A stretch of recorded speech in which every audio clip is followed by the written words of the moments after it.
የሙሴ ታሪክ። በግብፅ ሕዝቡ እስራኤላውያን ከዮሴፍ በኋላ በጣም በቁጥር በተበዛ ጊዜ አዲስ ንጉሥ ተነሳ። እርሱ ዮሴፍን አላወቀም እና እስራኤላውያንን እንደ ጠላቶቹ አየ። ስለዚህ እነርሱም ባሪያ አደረጋቸው። በግንባታ እና በከባድ ሥራ አገልግሎት ያደርጉ ነበር። ከዚህም በላይ ንጉሥ እያንዳንዱ የዕብራይስጥ ወንድ ሕፃን በተወለደ ጊዜ እንዲገደል አዘዘ፣ ነገር ግን ሴቶችን እንዲቀሩ አለ። በዚህ ወቅት ከሌዊ ዘር የሆኑ አባት አምራም እና እናት ዮኬቤድ አንድ ወንድ ልጅ ወለዱ። ልጁን ሲመለከቱ በጣም ውብ እንደሆነ ተመለከቱትና 3 ወራት ሸሸው። ነገር ግን ከዚያ በኋላ መደበቅ አልቻሉም። ስለዚህ ልጁን በሸለቆ ከተጠበቀ ታንኳ ውስጥ አስቀመጡትና በወንዝ ዮርዳኖስ ውስጥ አውቀረው። የፈርዖን ልጅ ወንዝ ለመዋኘት ሲወርድ ታንኳውን አየች። አንበሳ ያለ ልጅ በውስጡ ነበረና ሲያለቅስ በጸጋ ተሞላች። እርሱን እንደ ልጅ አዳነች እና ሙሴ ብላ ስሙን ጠራች። ከውሃ አውጥቼ ስለሆንከ ማለት ነው። እንዲሁም ሙሴ በፈርዖን ቤት እንደ የመንግሥት ልጅ ተደርጎ ተነጠቀ። በአዋቂነቱ ዘመን ሙሴ በእስራኤላውያን ላይ በሚደረግ ግፍ ተነካ። አንድ ግፍ እንዲያወጣ የሚያደርገውን ግብፃዊ አየና በቁጣ እንዲቆም ገደለው። ፈርዖን ይህን ሲያውቅ ሙሴን ሊገድለው ፈለገ። ሙሴም ከግብፅ ሸሸና ወደ ሚዲያን አገር ሄደ።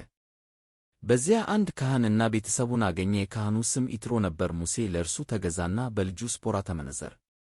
በዚያ በግ እየመገበ 40 ዓመት ኖረ። አንድ ቀን በተራራው ሆሬብ እረኛ ሲሆን አንድ ቁጥቋጦ በእሳት ይነዳ እንጂ አይቃጠልም ብሎ አየ። በመቅረቱ ድምፅ ሰማ።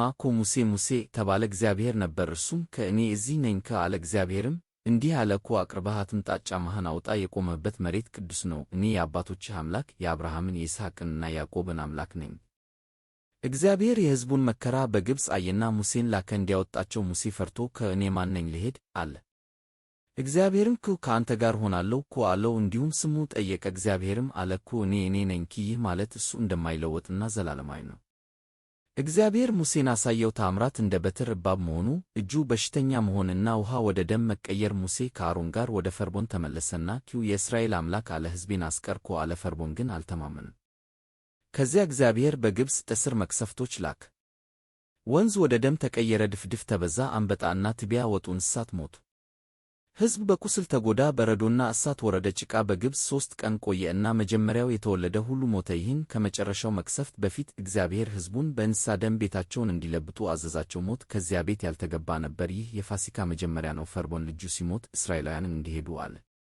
ሙሴ ሕዝቡን ከግብፅ አወጣ። በቀን የደምና አምድ በሌሊት የእሳት ከምድ ተመራቸው። ፈርዖን ነገር ግን አልተስማማም። በወታደሮቹ ተከተላቸው። በቀይ ባሕር አጠገብ ተገቡ። እግዚአብሔር ሙሴን አለ በትርህን አንሳ፣ ባሕሩን ክፈት። ባሕሩም ተከፈተ። እስራኤላውያን በደረቅ መሬት አለፉ። ፈርዖን ወታደሮቹ በመካከላቸው ሲገቡ ውሃው ተመለሰ እና ከዚያ በኋላ በምድረ በዳ ብዙ ዓመታት ተመሩ። እግዚአብሔር መናና እንስሳ ሰጣቸው። ከዓለቱ ድንጋይ ውሃ አወጣላቸው።